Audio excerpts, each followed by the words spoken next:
뒤에 나오는 이야기들 17장도 그렇고요. 18장도 동일합니다.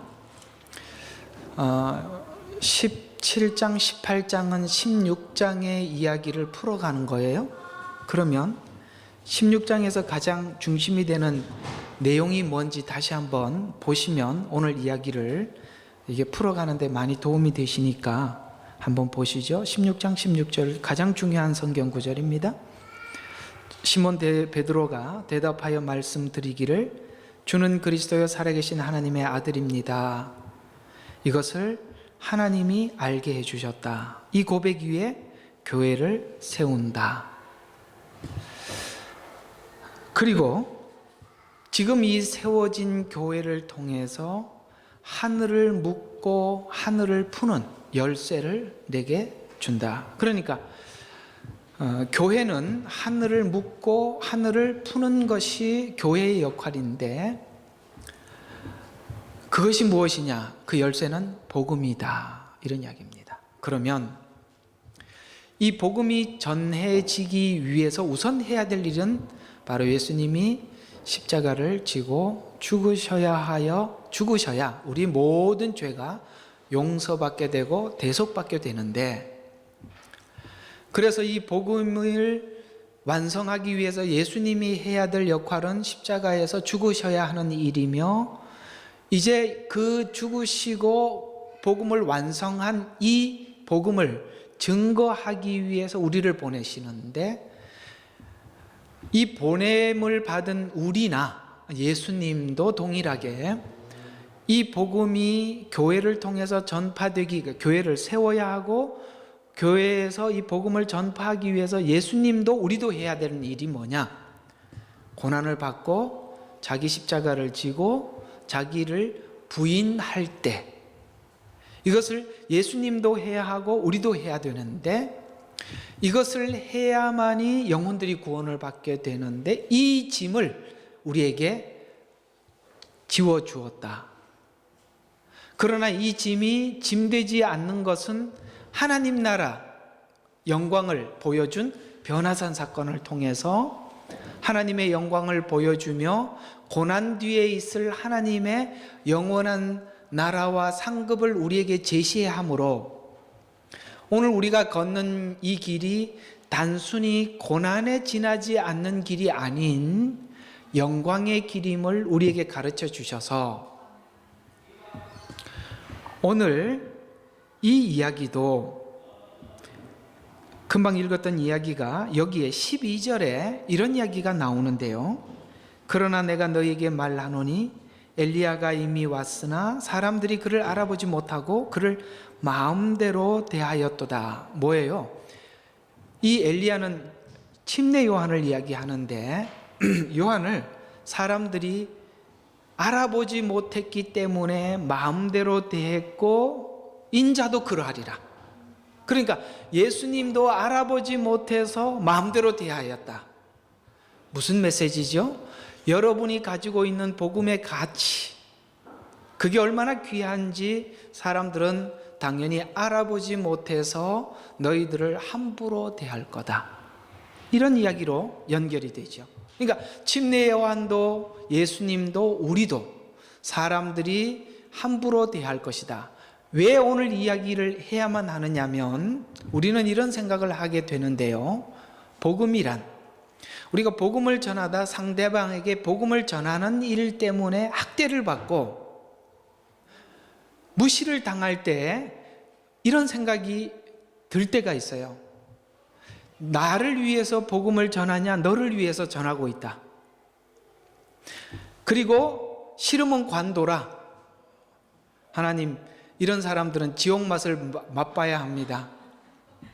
그래서 이렇게 돌아서고 싶은 마음이 생기며, 그리고 이 나를 변화시키고 나를 만나 주었던 이 강력한 복음이 왜 사람들에게 이렇게 먹히지 않을까? 나에게는 먹혔는데 이 사람에게는 이렇게 안 먹히며, 그리고 이 대단한 복음이 전했는데도 이렇게 무시를 당하고 사람들에게 이렇게 값없이 쓰레기통에, 그리고 이 전도지를 나누어 줘 보면 그 받자마자 그 앞에서 쓰레기통에다 바로 집어넣는 거 보면 정말 화가 나잖아요. 기본적으로 무슨 생각이 드냐면, 전도지를 무시하는 것도 있지만 전해주는 나에 대해서 이렇게 모욕하는 거잖아, 그죠? 그냥 안 받습니다 그러는 사람은 차라리 낫는데, 받고 보란 듯이 앞에다 쓰레기통에다 탁 집어넣으면서 싹 웃으면서 가면 무슨 생각이 드냐면, 그래 지옥 가봐라, 그런 생각이 저절로 든단 말이죠. 그래서 하나님, 저런 것들은 구원을 하려고 하더라도 말아야 합니다. 이런 생각이 들 수 있는 우리들에게 이 고난을, 이 고난은 무시당하고 고난받는 건 당연한 일이며, 침례 요한도 예수님도 우리도 마땅히 그 길을 가야만 한단다. 그러기 위해서는 너희들이 주님이 가셨던 그 길, 십자가의 길을 주님이 먼저 가셨다면 가신 것으로 끝나는 것이 아니라, 그 가신 십자가의 길을 너희도 배워서 따라와라 라는 주제로 오늘 한번 함께 이야기를 해보겠습니다. 그래서 아까처럼 서두에 말씀드린 것처럼 우리가 이웃에게 복음을 전파하다가 이런 생각이 든단 말이죠. 저는 많이 들었어요. 막 정말 이렇게 복음 전하면서 감사합니다 이런 사람은 들어본 적이 없고, 아주 기분 나쁜 그 얼굴 표정으로 대부분은 아무 생각 없이 받아가지고 가지고 다니다 쓰레기통에다가 안 보일 때 집어넣는 사람이 80%. 아주 기분 나쁘게 아주 이렇게 받는 사람들만 이야기하는 거예요. 기분 나쁘게 받고 보란듯이 쓰레기통에 넣는 사람이 한 10%. 아주 그냥 그 앞에다가 대놓고 뭐 좀 이렇게 그 앞에서 이렇게 면전에서 모욕하며 이런 사람들 한 10%.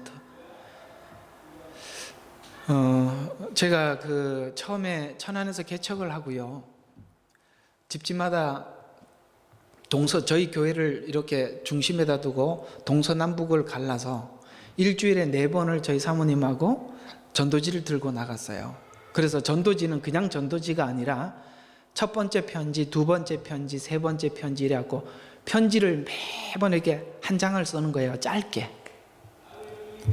그렇게 가서 그 집집마다 방문을 하고, 제가 그 무슨 아파트 몇 동, 몇 호 이렇게 적어가지고 그 보낼 때마다 체크를 해야 이게 중복이 안 돼요. 예를 들어서 5번째 편지를 2번 보낼 수 있으니까. 그 보낼 때마다 5번째를 체크하면 다음번에 6번째 편지를 주는 거예요. 여러분, 이거 준비하는 것도 보통 시간이 걸리는 게 아니에요.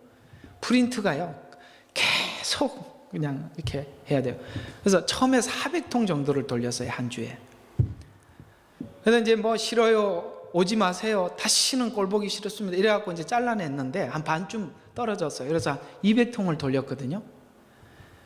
그렇게 돌렸는데 나중에 오래 돌리다 보니까 한 주에 한 번씩, 그리고 한 달에 한 번은 선물을 준비해 갖고 갔어요. 여러분, 200집에 선물 준비한다, 이게 또 보통이 아니라 이게 돈이 너무 많이 드니까 서울의 도매시장에 가서 사가지고 와야 돼요. 그런데 기본 50번 이상을 갔어요. 그 체크를 하니까 제가 알지요. 그게 50번째 편지 이렇게 가는 거거든요. 그래서 그 편지 내용은 뭐냐면, 제가 설교했던 내용을 아주 짧게 이야기식으로 아주 짧게, 길면 안 읽으니까 그렇게 보내줬어요. 여러분, 한번 제가 물어볼게요. 제가 50번을 찾아갔어요. 미안해요, 안 미안해요? 아니, 대답 좀 해봐요. 나는 이거 좀 지금도 궁금해요. 미안해서 한 번은 와줘야 되는 거 아니에요? 제가 그래서 뭐 학교, 교회에서 축제한다고 이렇게 알려줘요. 이날이라도 한번 와주라고. 그래도 안 와요. 그럼 미안하잖아요. 가끔 이게 없으면 제가 문 앞에라도 붙여놓고 오거든요, 이렇게 테이프로. 그러면 안 오면 미안하잖아요. 그러면요, 꼭 다음에 이렇게 오라 그러면요, 안 갑니다는 얘기는 안 해요. 가야지요. 기다려주세요. 이게 충청도의 특유의 법 있잖아요. 그래야지요. 예수 믿어야지요. 아무도 안 옵니다. 나는 지금도 이해가 안 가요. 50번 넘게 찾아갔는데 어떻게 한 번도 안 올 수가 있냐. 옆집에 살면서. 참 그래요. 근데 사실 그렇게 하면서도 무슨 생각이 드냐면 참 이거 그만둘까 이런 생각도 수도 없이 들었어요. 그래서 저희 교인들에게 전도지를 주면서 오늘 할당량이니까 이거 한 주간 하고 오십시오 그러면은 또 저희 교인들은 굉장히 충성돼서 그 횡단보도 앞에서 나누어 줘요. 그러면 이제 자기 집에도 제가 찾아오고 횡단보도에서 또 받았잖아요. 근데 이 횡단보도에서 나누어 주는 이 교인이 얼마나 억센지 안 받아가면 끝까지 따라가서 주머니라도 넣어줘. 한 번은 그걸 붙이러 갔더니 목사님 제가 드릴 말씀이 있습니다 그러는 거예요. 그래서 무슨 이야기입니까? 그러니까 요렇게 생기신 분 교회 다니시죠? 그랬더라. 예. 그분인데 좀 앵간히 하라고 그러십시오. 싫다 그러는데 세상에 그렇게까지 하면 안 되지. 이거는 너무 예의에 벗어났죠. 내가 그래서 속으로 내가 그분 성격을 내가 아니까 와서 그랬습니다. 참 잘했다고 그랬습니다. 다니다 보면요, 이게 복음의 가치. 그래서 제가 이렇게 이야기를 한번 만나서 이런 이야기를 해봤어요. 이게 가치 없고 아무것도 아니라면 내가 왜 이렇게 찾아왔겠습니까? 사람들이 가면 싫어하고 얼굴 붉히고 안에서 이렇게 어떨 때는 문 두드리면요, 욕하는 소리가 바깥에 다 들려요. 욕도요 정말 쌍욕을 하는데 정말 듣기 싫어요. 그 소리 다 들어가면 그 다음에 또 찾아가요. 이게 정말 이게 쓸개 빠진 놈이죠. 그런데도 가끔씩 사람들에 대해서 원망이 들지만 하나님에 대해서도 그런 생각이 드는 거예요. 하나님, 이렇게 하는데 어떻게 이렇게 이럴 수가 있습니까? 이런 생각이 들어요. 뭐 이게 내가 스스로 위로하고 자위하는 이야기일지 몰라도 그렇게 돌아다녔는데도 사실 오신 분들이 거의 없는데요. 지금 생각해 보면 하나님이 저를 선교사로 보내기 위해서 그랬던 것 같아요. 아마 그때 모였더라면 제가 아마 그 교회를 두고 가지 못했을 거라고 생각이 들어요. 그 뭐 맞는지 안 맞는지는 전 잘 모르겠습니다만 어쨌든 그런 것 같아요. 몇 분 나오시는 분들도 어느 날 갑자기 교회를 안 나오기 시작하셨거든요. 그래서 제가 쉽게 이렇게 갈 수 있었습니다. 뭐 그냥 그렇게 생각은 들지만 우리가 이렇게 복음을 전하고 이웃에게 이렇게 복음을 위해서 헌신하다 보면 별 생각이 다 드는데, 그러나 이걸 오늘 이 본문을 함께 하면서 이게 좀 잘 정리가 되셔야 오뚜기처럼 쓰러지지 않고 여전한 여러분의 복음 전도자가 될 수 있습니다. 그래서 십자가는 무조건 져야지 라는 것이 아니라 예수님이 했던 것처럼 우리가 배워서 십자가를 지자라는 의미에서 오늘 이 말씀을 한번 나눠보도록 하겠습니다. 자, 변화산에서 예수님이 내려오시면서 이 광경을 아무에게도 이르지 말라 이렇게 말씀하시죠. 이 광경은 바로 천국의 모형을 제자들에게 잠시 보여준 이야기인데요. 왜냐하면 사람들이 이 광경에 대한 모습을 보여주면 이것 때문에 예수를 믿게 되겠죠. 그래서 우리가 먼저 보여야 될 것은 하나님 나라의 이 큰 축복과 영광이 아니라 십자가라는 사실입니다. 그래서 먼저 보여야 하는 것은 영광의 권세가 아닌 십자가이기 때문에 그렇게 보이지 말라라고 말씀하신 것입니다. 자, 우리가 믿는 믿음이 사실은 정말 축복이고 영광입니다. 그러나 이 믿음이 축복과 영광으로만 가고 십자가로 가지 않고 심판으로 가면 잘못된 거죠. 십자가로 가지 않고 심판으로 가면 잘못이라는 거예요. 그러니까 복음은 구원의 힘과 심판의 힘이 함께 있죠. 사실 우리가 복음을 전할 때 전하는 내용은 불신지옥 예수 천당 이렇게 하지 않고 앞에 뭐가 먼저 붙어요? 예수 천당 불신지옥이죠. 모든 성경을 한쪽에서 네 글자로 그냥 모아놓은 거예요. 그게 거부감을 느끼는 게 아니라 그냥 성경을 딱 복음을 함축해 놓은 거라고 생각하시면 돼요. 그냥 그렇게 보시면 좋습니다. 근데 예수 천당이 앞에지요. 불신 지옥이 앞에 있는 게 아니라 이 말이죠. 그러니까 복음은 두 가지가 있단 말이죠. 구원의 힘과 심판의 힘이 동시에 있어요. 그래서 우리는 구원의 힘인 복음을 전파하다가 안 되면 뭘 이야기해요? 그렇게 하면 심판받아 지옥 가 이렇게 말하고 싶지만 그건 최후의 카드로 남겨두죠. 그래서 구원의 힘과 심판의 힘이 동시에 있다. 그러나 예수님이 지금 이야기하고 있는 것은 요한도 예수님도 우리도 고난을 받아야 한다는 것은 지금 작용하는 힘은 심판의 힘이 아니라 구원의 힘이라는 거예요. 그래서 지금은 교회를 세우고 교회를 통해서 복음을 전파하는데 지금은 구원의 힘이 작용하고 있는 시간이며 구원하는 동안에는 심판의 힘이 작용하고 있지 않는다는 거예요. 저들을 아직 하나님이 심판의 시간이 아니라는 거죠. 그래서 예수님이 오셔서 하셨던 행동을 배워야 합니다. 그 배우는 것 중에서 보면 마태복음 10장 16절과 22절에 예수님의 행동을 이렇게 배울 수가 있는데 보라 내가 너희를 보내는 것이 마치 양을 이리떼 가운데 보냄과 같도다. 그러므로 너희는 뱀처럼 지혜롭고 비둘기처럼 순수하라. 그러나 사람들을 조심하라. 이는 그들이 너희를 뭐 한다고요?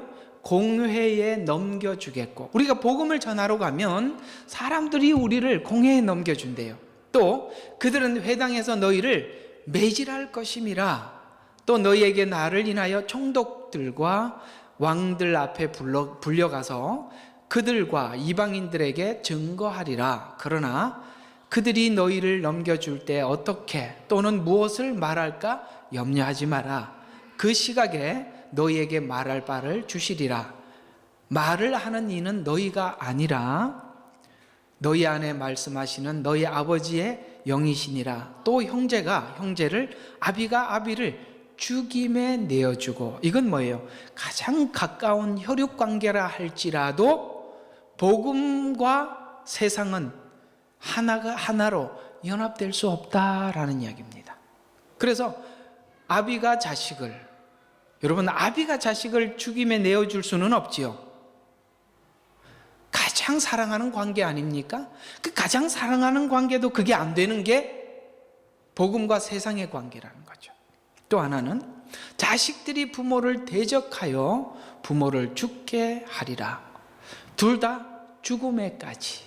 그래서 또 너희는 내 이름으로 인하여 모든 사람으로부터, 여기 보니까 모든 사람이란 가족도 들어간다는 거죠. 미움을 받을 것이라. 그러나 끝까지 견디는 자는 구원을 받으리라. 이 구원이라는 단순히 예수 믿고 천국 가는 구원이 아니라 결국은 너희의 사역을 끝까지 잘 감당할 것이라. 이걸 이렇게 해야 천국 간다 이런 말이 아니에요. 이걸 견뎌야 천국 간다 이렇게 성경은 말하지 않는 거예요. 이 구원은 다른 의미의 구원이에요.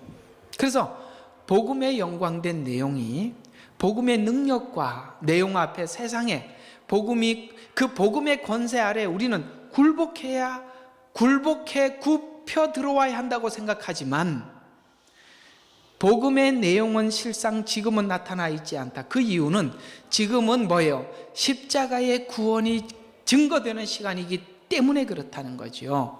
그래서 우리가 이 복음을 전파할 때 그들을 구원케 하기 위해 이 복음이 복음되게 그에게 온전히 전파되는 시간까지 내가 고난의 시간을 견뎌야 하고 죽음에 내어준다 할지라도 우리는 죽음에 내팽개 쳐져야 하는, 마치 예수님이 하늘 보좌를 버리고 이 땅에 오셔야만, 사람들에게 버림을 받고 십자가에 죽어야만 우리를 구원할 수밖에 없듯이 우리에게도 이렇게 해야 복음이 복음으로서의 가치를 지킬 수 있다. 이 일에 대해서 우리는 갈등할 수 있죠. 하나님, 내가 기도하면서 복음이 이 가정에 힘있게 해달라고 했는데 가족들은 이 가치 있는 복음을 귀담아 듣지 않고 도리어 반항하고 저항하고 그렇게 합니다. 이런 의심을, 이런 마음의 갈등을 우리가 할 수는 있지만, 그러나 그 시간을 우리가 잘 견뎌내야만 이 복음이 복음으로서의 힘을, 가치를 발휘한다라고 성경은 말씀하고 있습니다. 그리고 십자가가 의도한 것은 죄인을 심판해서 끝내는 것이 아니라 죄인을 뭐해요? 고쳐서 세상을 변화시킨다는 것이 예수님이 우리에게 가르쳐준, 또 우리가 그것을 배워야 하는 부분인데요. 그래서 예수님의 그 삶을 우리가 통해서 배워보면 예수님은 죄인의 집을 방문했다는 겁니다. 마태복음 9장 10절과 12절에 보면 예수께서 음식을 드실 때 보라, 많은 세리들과 죄인들이 와서 그와 그의 제자들과 더불어 앉았더라. 바리새인들이 그것을 보고 주의 제자들에게 말하기를, 어찌하여 너희 선생 등은 세리들과 죄인들과 함께 먹느냐고 하니, 예수께서 이 말을 들으시고 그들에게 말씀하시기를, 건강한 사람에게는 의사가 필요 없지만 병든 사람에게는 필요하다. 예수님은 의사로 오셨다는 겁니다. 왜 죄인과 함께 먹었느냐면 오신 목적이 죄인들을 구원해서 고쳐내는 일을 위해 오셨고, 우리도 그 일을 감수하기 위해 해야 한다. 자, 여러분, 인간을 대하는 것 중에서, 해야 될 일 중에서 가장 하기 힘든 일이 뭐냐면 사람의 마음을 고치는 일이에요. 여러분, 그건 거의 불가능해요. 해보셨겠지만, 지금도 하고 있겠지만, 아마도 여러분은 여러분 자신을 고쳐보려고 많이 애를 썼을 것입니다. 그러나 하면 할수록 나 못 고치는구나, 이런 걸 느끼죠. 그래서 내가 나를 못 고치는 것 때문에 화가 나죠. 이 화가 난 걸 어디다 쏟냐면 이 자식들인데도 쏟아버리죠. 나는 안 되더라도 너는 돼야 된다. 그래서 쏟는데 한 만큼 나중에 여러분들이 되갚음을 당한다는 거 잊지 마십시오. 하면 할수록 손해입니다. 그래서 애들을 고쳐보려니까 안 돼요. 그래서 그래도 이놈은 남편이나 아내는 그래도 좀 나를 사랑하고 그러니까 알아주겠지 하고 시도를 했다가 더 맞죠. 사람은 안 고쳐져요. 사람을 고치는, 마음을 고치는 것은 하나님밖에 없어요. 그걸 하나님이 고치는 시간을 기다리는 게 힘들어요. 근데 그 시간까지 우리는 뭘 해야 되느냐? 그걸 오늘 성경이 뭘 이야기하라고요? 감수하래요. 가끔씩 그렇게 생각이 들어요. 하나님 좀 한번 확 어떻게 좀 해주세요. 이럴 때가 참 많이 있어요. 그래서 하나님 막 이런 생각이 들죠. 하나님 거의 꼭 모가지 밟았다가 거의 죽기 직전에 한번 몇 번만 딱 해놓으면 될 것 같은데 왜 하나님 그걸 안 하시죠? 이렇게 이런 생각이 들 때가 있는데, 그러면 나도 너를 몇 번 밟아봤는데 너도 안 되더라. 이렇게 하나님 금방 이야기하실 것이에요. 의사로 오셨습니다. 어떻게 의사 생활을 하셨죠? 예수님은 감수하시고 희생하셔서 그걸 하셨대요. 그걸 배우랍니다. 그러면 우리는 쉼을 얻는데요. 아니면 여러분이 뭔가를 이렇게 힘있게 하려고 하면 쉼이 없어요. 안 그래요? 하나님이 하시리라고 믿고 희생을 감수하기 시작하면 마음에 쉼이 있어요. 바로 이 부분을 주님이 배우라라고 말씀하고 있는 거거든요. 그래서 구원하고 은혜를 나누는 것이 하나님의 목적이기 때문에 우리가 하나님, 내가 하나님의 사람입니다, 복음을 가진 능력 있는 사람입니다라고 이렇게 신분이나 나의 위치를 인정받게 해주십시오. 내가 기도하는 사람입니다. 예수 믿는 사람이 셉니다. 이런 걸 인정받게 해주십시오라고 요구하기 시작하면 죄인들을 누가 거둘 자가 없고, 또 죄인들은 죄를 해결할 방법이 없는 거예요. 그래서 예수님이 의사가 된 것처럼 우리도 의사가 되라 라고 우리에게 부탁하고 말씀하고 있다는 사실 기억하시기를 주의 이름으로 축원합니다. 서로 믿지 않는 사람들과 믿는 사람, 우리 사이는 서로 추구하는 가치가 달라서 충돌하는 것입니다. 그러나 너희의 최고의 가치가 예수가 되어야 하며 또 십자가를 져야 나를 따를 수 있다. 그래서 지금은 그래야 한다라고 말씀하고 있으면서, 왜냐하면 지금은 구원의 때이기 때문에 그렇습니다. 그래서 복음이 가지고 있는 특징이 있어요. 복음을 우리가 가지고 있다면 이렇게 될 수밖에 없는데, 마태복음 10장 34절과 39절에 보면 내가 세상에 화평을 주러 온 것이 아니라, 놀랍지요? 복음은 화평의 복음인데 세상과 만나면 화평이 아니라 이렇게 된답니다. 우리가 뭡니까? 이 복음을 들고 있다는 것은 칼을 주러 왔노라. 칼은 뭘 하는 일을 하는 거냐면, 여기서 말하는 칼은 나누는 이야기예요. 나누는 거예요. 그래서 우리가 복음을 가지고 있다는 것은 나누어진 거예요. 죄와 의에 대한 구분이 서게 되고, 구원과 구원 밖에 있는 것이 무엇인지 이렇게 나누어져 있는 거예요. 그래서 우리가 칼을 주러 왔노라. 이게 우리가 선과 악에 대한 그 구분이 눈에 딱 서고 나니까 뭐가 돼요? 내가 온 것은 사람이 그 아버지와 딸, 그 어머니와 며느리, 시어머니가 서로 대적하게 되더라는 거예요. 왜요? 이거는 연합할 수가 없어요. 죄와 의에 대한 구분이 서고, 구원과 구원 밖에 대한 구분이 서고 나면 우리는 타협할 수가 없어요. 더 이상 그들과 융합할 수가 없어요. 그들의 요구를 내가 받아줄 수가 없는 거예요. 그래서 대적할 수밖에 없는 거예요. 왜 그러냐면 우리가 칼을 들어요. 이 복음은 칼이라고 표현하고 있거든요. 그래서 대적하게 하려 함이니라.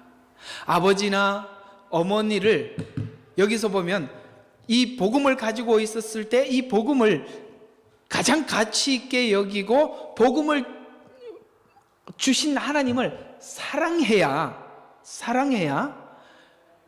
그 사랑의 높이가 어디까지냐면, 아버지나 어머니를 나보다 더 사랑하는 사랑은 내게 합당치 않다.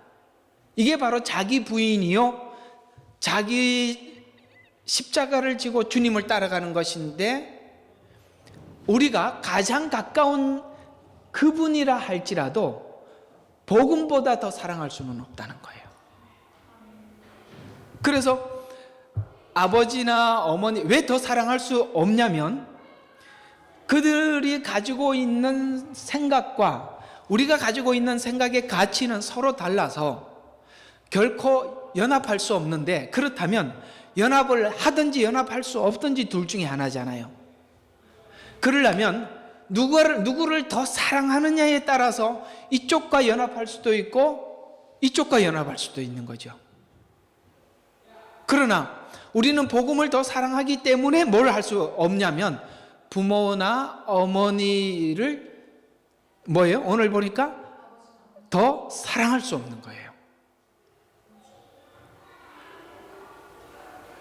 그럼 복음에도 예수님에게도 사랑을 반을 주고 부모에게도 반을 주려고 하니 성경의 진리는 너무나도 선명해버려요. 그래서 그럴 수가 없는 거예요. 왜냐하면 세상이 말하는 가치는 성경이 말하는 가치와 항상 반대거든요. 그러니까 그 둘을 하나로 묶을 수가 없는 거죠. 그래서 더 사랑할 수가 없는 거예요. 그래서 아버지나 어머니를 나보다 더 사랑하는 사람은 나에게 합당치 아니하고, 아들이나 딸을 나보다 더 사랑하는 사람도 내게 합당치 아니하며, 또 자기 십자가를 지지 않고 나를 따르지 않는 자도 내게 합당치 않다라고 말씀하시면서, 자기 생명을 찾는 사람은 잃을 것이요 나로 인하여 자기 생명을 잃는 것. 이것은 뭐예요? 자신과의 관계잖아요. 또 지금 한번 보십시오.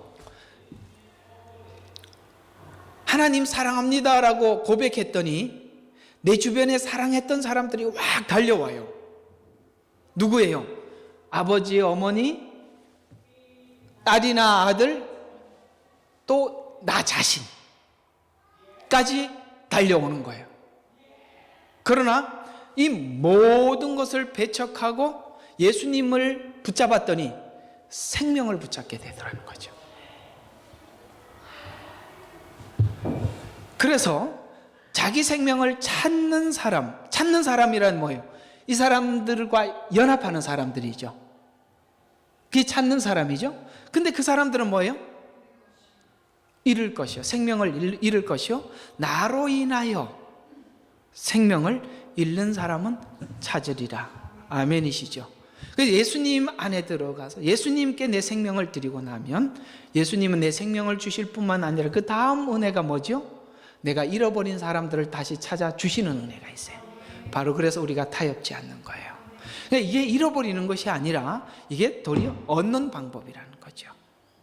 여러분, 희생하는 것이, 손해보는 것이 잃어버리는 것이 아니라 찾는 방법이라고 말씀하시면서 세상은 그렇게 이런 방법으로 찾는 것이 아닌데 하나님은 이런 방법으로 찾는다고 말씀하셔서 우리로 하여금 이렇게 함으로 너희들이 찾을 것을 말씀하고 있습니다.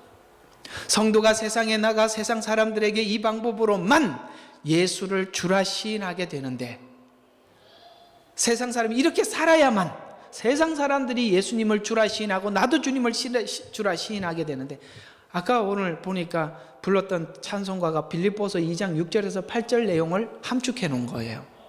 그 얘기가 이 말이에요. 하나님과 동등됨을 입지 않고 그 다음에 종의 형체를 입으며 사람의 모습으로 나타나 자신을 낮추시고 죽음으로 복종하는 방법, 이것으로 예수님은 하나님이 누구신지를 우리에게 알려주셨고, 우리도 바로 이웃에게 이런 방법으로 나가야 하나님이 누구인지 그들에게 소개하게 되는데, 그래서 이런 방법으로 이웃에게 찾아 나갔을 때 그 이웃이 이렇게 반응하게 된다는 거죠. 빌립보서 2장 10절과 11절에 보면 이 복음을 들은 그들이 모든 무릎이 예수님 이름 앞에 무릎을 꿇게 되는 거예요. 바로 우리가 그렇게 살아가는 삶을 통해서 모든 무릎이 예수의 이름에 꿇게 하시고 모든 혀가 예수 그리스도를 주라 시인하여 하나님 아버지께 영광을 돌리게 하셨다. 무릎이 꿇어지고 그 입이 고백하게 되더라는 것이죠. 그래서 예수님이 십자가를 지신 모습은 성도의 삶의 원리의 첫걸음이다.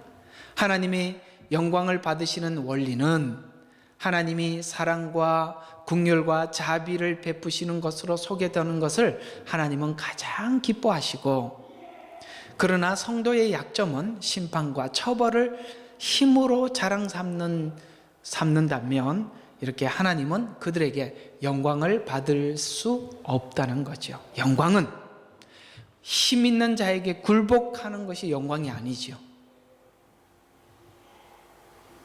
그렇죠? 그의 은혜와 긍휼을 알 때 나타나는 것이 영광이라는 단어입니다. 그래서 십자가를 지는 일은 자유하는 일입니다. 공감하십니까? 이게 오늘 이야기, 그래서 빨간 글씨로 적은 거예요. 십자가를 지는 일이 자유를 얻는 일이에요. 그러니까 십자가를 안 지는 것이 자유가 아니라 지는 게 자유라 이 말이에요. 그런데 예수님께 배워야 자유를 얻는데요, 배우기 위해서는 멍에를 메고 예수님께 배워야 합니다. 이게 지금 마태복음 11장 이야기예요. 그 11장 이야기를 제가 한번 좀 풀어볼게요. 수고하고 무거운 짐진 자들아 다 내게로 오라.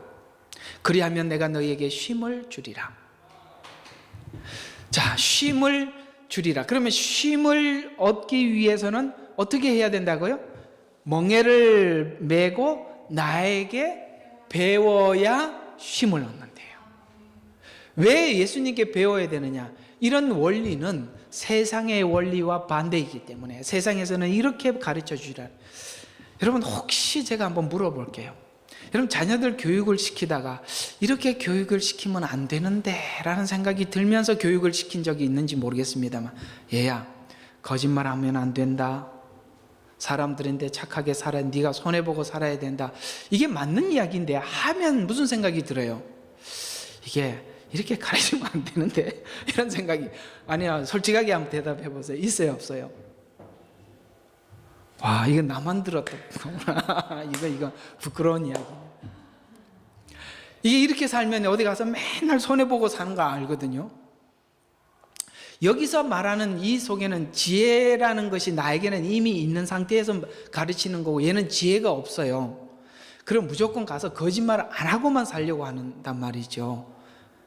남인데 무조건 희생만 하려고. 그러면은 늘 사기당하고 늘 나쁜 사람들인데 타겟이 된다는 거 뻔히 아는데, 이게 맞는 교육인데 시키려고 하니까 참 부담도 되고, 얘가 이게 알아들어야 되는데 못 알아듣는단 말이죠. 이런 걸 해본 적이 있어요, 없어요? 해본 적이 있을 거예요. 아마 이게 맞는 이야기인데 하기 힘든 그런 이야기라는 거 알지요. 왜냐하면 세상은 십자가 져라, 자기 부인해라, 희생해라, 이렇게 가르치는 건 예수님이고, 세상은 우리가 이게 예수를 안 믿는다면 더 약삭 빨라야 한다, 눈치 빨라야 한다, 남들 속이기 전에 네가 먼저 속여야 된다, 이렇게 가르친단 말이죠. 속임을 안 당하려면 요놈이 이렇게 말을 할 때 그게 무슨 뜻인지 빨리 파악해야 된다, 이렇게 이제 가르쳐야 된단 말이죠. 그래 얘가 어디 가서 그 험한 세상을 살아낸단 말이죠. 이게 세상이 말하는 진리인데, 예수님은 지금 멍에를 매면서 온유해라, 겸손해라, 나는 온유하고 겸손하다, 내가 온유하고 겸손해서 십자가 졌다, 이렇게 가르친단 말이죠. 이걸 가르치려고 하니까 이게 부담돼요. 그러니까 예수님이 거기다 하나 덧붙였어요. 뭐라고 덧붙여요? 너희는 뱀처럼 지혜로워라, 이걸 덧붙였단 말이에요. 이렇게 되는 거죠. 지혜로워라, 그러나 뭐해라? 순결해라. 그 순결에는 뭐예요? 마음이 온유하고 겸손한지 늘 너 자신을 돌아봐라. 그렇게 살아야 한다. 그래 이 복음이 복음답게 가치 있게 누리게 된다 뿐만 아니라 네 자신이 쉼을 얻게 된단다. 이게 지금 예수님의 가르침이죠. 그래서 수고하고 무거운 짐, 이게 뭐예요? 복음을 이미 받았단 말이에요. 요건 좀 다른 각도의 이야기예요. 이미 복음을 받았어요. 이 복음을 받은 우리들에게 복음을 나가서 전하라고 하시잖아요. 그러면 이 짐은 수고의 짐이고 무거운 짐이에요. 이 원래 성경은 그렇게 들어가 있는 거예요. 이 내용은 예수 안 믿는 사람들의 수고하고 무거운 짐 진 자들이야 다 주님께 오십시오, 주님이 쉬게 하신답니다. 이게 복음 전도형으로 썼지만 복음이 원래 이 11장 28절이 얘기한 건 그게 아니라 그 이야기라 이 말이에요. 그러니까 이게 지금 우리가 이 복음을 들고 살려고 하니 이게 수고하고 무거운 짐이란 말이죠. 그걸 주님 앞에 와서 배우라는 얘기예요. 그러면 이 배우는데 그 뒤에 이 얘기를 쭉 하다가 끝에 가서 예수님이 이런 말을 이야기가 끝나버려요. 하나님 지혜로운 사람들에게는 감추시고, 이 지혜로운 사람들은 뭐냐? 세상 방법대로 살기 위해서 배우는 사람들. 그 사람들에게는 하나님이 이 예수님이 가르치려고 하는 것은 감춰버리고 어린아이에게 나타내심을 감사합니다. 여기서 말하는 그런 차원에서 어린아이는 뭐냐? 나는 아무것도 아는 게 없고 상대방에게서 배우고자 하는 자들.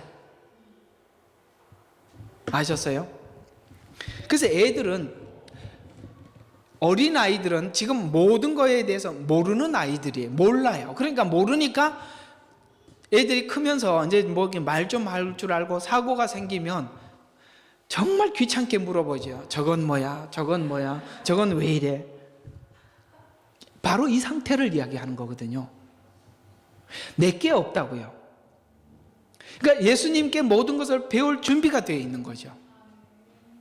그런 사람들에게 나타내 주신다는 거죠. 그래서 어린아이에게 나타내심을 감사합니다라는 말이 나오는데 11장 25절에 그 뒤에 이런 이들을 지혜롭고 슬기로운 자들에게 숨기시고, 이런 일들입니다. 아기들에게 나타내심을 감사하나이다. 이 내용을 종합해 보면 어린아이처럼 나와 함께 멍에를 말고 나에게 배우라가 수고하고 무거운 짐은 온유하고 겸손한 예수님께 왜 십자가를 졌는지 배워서 나도 질 때 그 자유가 있다는 말인데, 예수님께 배우지 않으면 반대로 가게 되는데 악해져 가고 회개할 수 없었다는 거죠. 그래서 예수를 믿었다는 것은 주님이 우리에게 무언가를 가르치려고 하는 것에 대한 모든 말씀에 내 마음이 확 열려 있는 상태가 진짜 예수 믿는 상태예요. 그러니까 마음이 확 열려 있는 것 중에 하나님이 우리에게 강하게 요구하는 게 뭐예요? 자기를 부인하고 자기 십자가를 져라라는 말을 얼마나 강도 있게 받아들이느냐가 여러분의 믿음이에요. 그걸 아주 낮게 본다면 여러분은 아주 믿음이 아주 어린 믿음이고, 이것을 아주 강하게 받아들이고 있다면 여러분의 믿음은 훌륭한 믿음입니다. 그래서 이걸 주님 앞에 배우지 않으면 반대로 악해져 가게 되고 회개할 수 없게 되는데, 예수님께 배울 마음이 없는 자들은 말씀에 아무 반응하지 않으며 이 열매로는 그들의 말은, 잘 들어봐요, 하나님의 지식을 아는 것 때문에 판단은 선단 말이죠. 하나님의 지식을 알기 때문에 판단은 할 줄 알기 때문에 그 판단하는 것이 이웃에게 뭘로 나오느냐? 비평과 빈정되는 것으로 나오는 거예요. 그래서 여러분 자신을 가만히 돌아보면 내가 감수하고 십자가를 지고 사느냐, 아니면 내가 아는 걸 가지고 상대방의 어떤 문제들에게 비평하고 빈정대고 있느냐 보라 이 말이에요. 그래서 아는 성경의 지식을 가지고 늘 이래서 안 돼, 쟤는 저래서 안 돼, 나는 성경을 알고 있는데 보니까 쟤는 여기 이 문제야, 이렇게 되는 거예요. 그거 왜 그래요? 예수님께 안 배운 거예요. 그래서 예수님께 배운 사람들에게 마태복음 11장 16절과 19절에 보니까 피리를 불어도 춤추지 않고, 바로 누가 그랬어요? 유대인들이. 그들이 알고 있는 걸 가지고 비평하고 빈정대는 일은 했지요. 그러나 이 복음의 그 감격 앞에 피리를 불어도 춤추지도 않고 애곡해도 통곡하지 않는, 여러분 성경은 피리도 있고 애곡도 있죠. 피리는 뭘까요? 우리를 구원한 기쁨의 소식들이죠. 그러면 애곡하는 소리는 뭘까요? 심판의 소식이죠. 이건 복음 안에 다 있는 거예요. 그러면 우리가 복음이 피리로 들려올 때는 춤을 춰야죠. 애곡하는 소리로 심판의 소식으로 들을 때는 가슴을 쳐야죠. 이렇게 반응이 나타날 수밖에 없다는 거죠. 그래서 이렇게 빈정되고 있어요. 요한에게는 뭐라고 얘기했어요? 막이 들렸다. 이게 빈정되는 이야기예요. 예수님에게는 죄인의 친구다. 이렇게 하면 회개할 수도 없고 심판만 남아있을 뿐이에요. 그래서 심판만 남아있는 자들을 예수님은 이렇게 표현하셨어요. 마태복음 11장 20절과 24절에 보니까 예수님이 권능을 많이 행했던 성읍이 회개치 않아서, 여러분 권능을 행하면 회개한다? 아니다 이 말이에요. 회개치 않아서 코라시나 벳세다야 너에게 화가 있으리라, 두로와 시돈에서 이 권능을 행하였다면, 도리어 이방인 가운데 이 권능을 행하였더라면 벌써 회개했을 것이다. 그 대표가 니느웨, 요나가 전했던 니느웨죠. 그래서 가버나움아, 심판날 두로와 시돈이 견디기 쉬우리라. 가버나움아 높아진 너를 지옥까지 낮아지리라. 심판날 소돔이 너희보다 견디기 쉬우리라. 아멘. 예, 권능을 행하는 도시, 권능을 행한다고 되는 게 아니라, 여러분 그 권능이, 잘 들어봐요. 지금 어디서 했다요? 코라신과 벳세다는 유대의 지명이에요. 그러면 그곳에 유대인들이 지금 율법을 알고 있고 성경을 알고 있잖아요. 그 성경을 알고 있는 그곳에서 권능을 행했으니까 더 교만해져 버린 거예요. 아시겠습니까? 내가 성경을 알고 있어요. 하나님이 내게 뭔가를 많이 이루어 주시고 기도하면 막 들어주시고 센 것 같아요. 그러면요, 잘못 가면요, 바로 누구처럼 된다고요? 코라시나 벳세다야 이렇게 되는 거예요. 높아져 버렸어요. 하나님, 예수님이 직접 뭐라고 말씀하셨죠? 너는 저 지옥까지 낮아지리라. 심판날 차라리 소돔과 고모라가 낫다, 이렇게 말씀하신 거예요. 여러분, 이게 얼마나 위험한지 아시겠죠? 여러분, 성경을 알고 복음을 안다는 건 감사한 일이지만 그것이 십자가를 지고 겸손해지는 쪽으로 가셔야지, 그것이 남을 정죄하고 판단하고 빈정대고 이런 쪽으로 간다면, 여러분 오늘 이 말씀을 어떻게 생각하십니까? 예수님께 배워보십시오. 그분은 때로는 해야 될 말 앞에서도 참고, 그분은 말을 아끼셨습니다.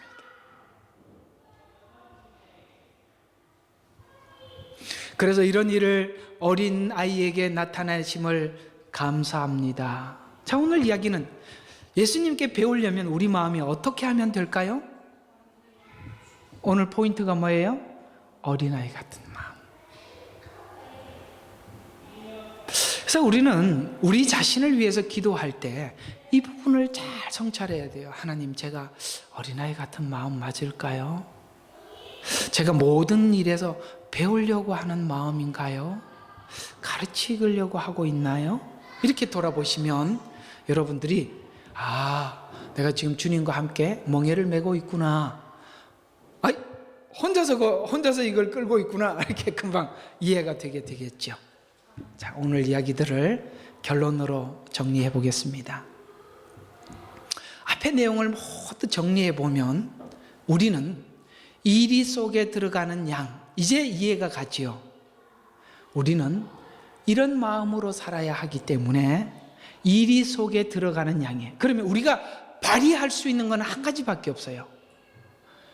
뱀처럼 지혜롭고 비둘기처럼 순결해야만 이리 속에서 나를 지킬 수 있어요. 왜냐하면 잘못하면 이리들인데 당하다 보면 내가 양이 아니고 이리가 될 수 있다는 걸 발견할 수 있습니다.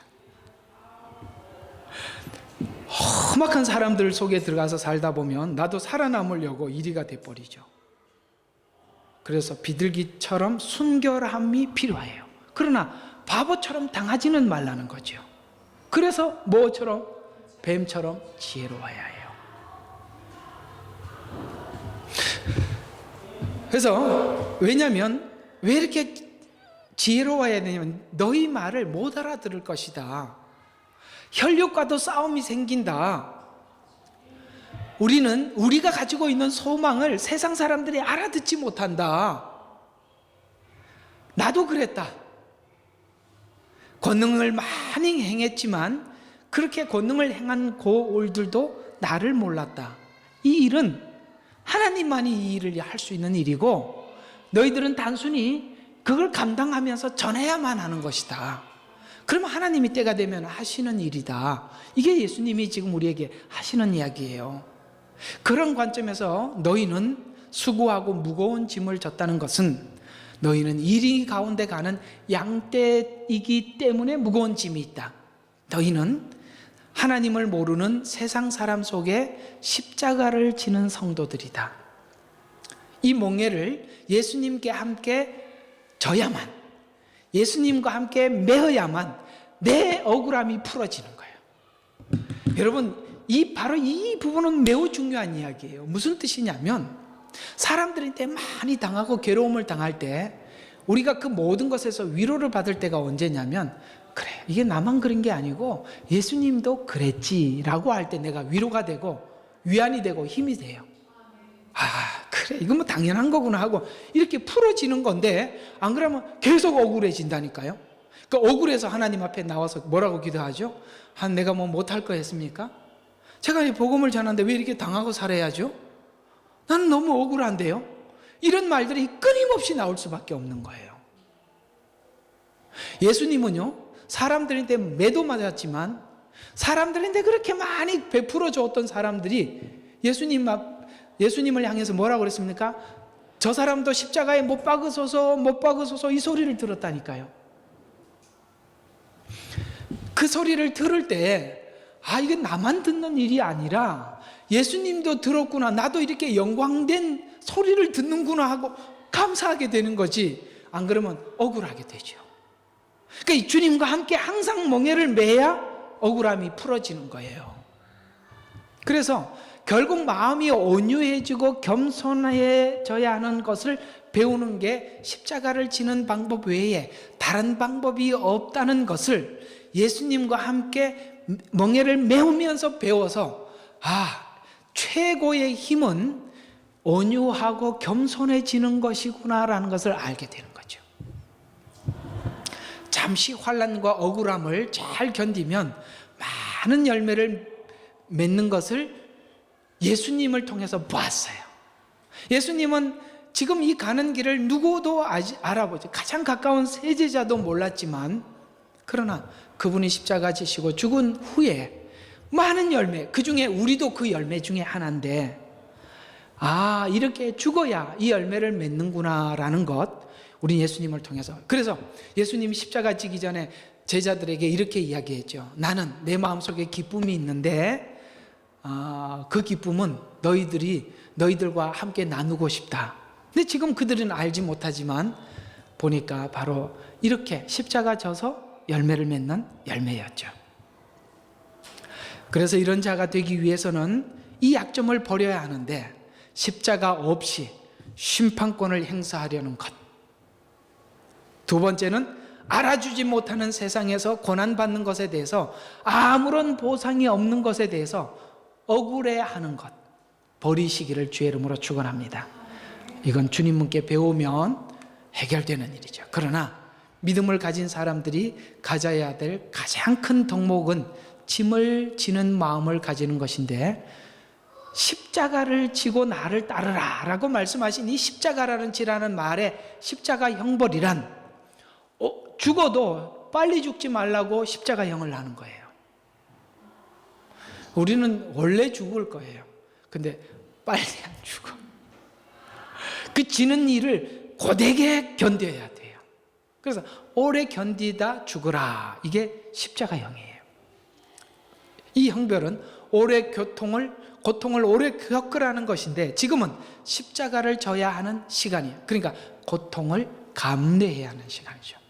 이 일이 얼마나 고통스러웠는지 고민했던 겟세마네 동산을 기억해야 하며, 지금 우리가 예수님보다 좀 더 나은 조건이 있다면 먼저 가신 분이 멍에를 함께 지자고 우리에게 찾아와 주신 것이죠.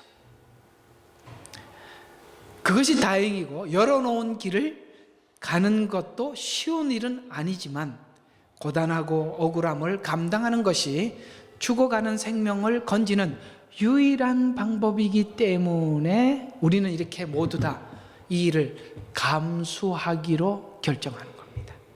다시 한번, 뭐 한다고요? 감수하기로 결정하는 것. 이것이 주님께 배우는 것입니다. 기도하겠습니다. 하나님 아버지, 감사합니다. 십자가는 예수님께 배워야 질 수 있는 것입니다. 오늘도 주님 앞에 나가서 이 십자가를 지는 일을 배우게 해 주십시오. 그리고 감내하는 짐이라는 거 잊지 말게 해 주시옵소서. 그것을 감내하기 위해서는 내 마음이 항상 온유하고 겸손해야 한다는 것, 그 두 가지를 하나님께 구해야 한다는 것 잊지 말고 한 주간 살게 축복하옵소서. 예수 그리스도의 이름으로 기도합니다. 아멘. 뒤에 저게 카메라 좀 꺼주세요. 찬송가 461장입니다.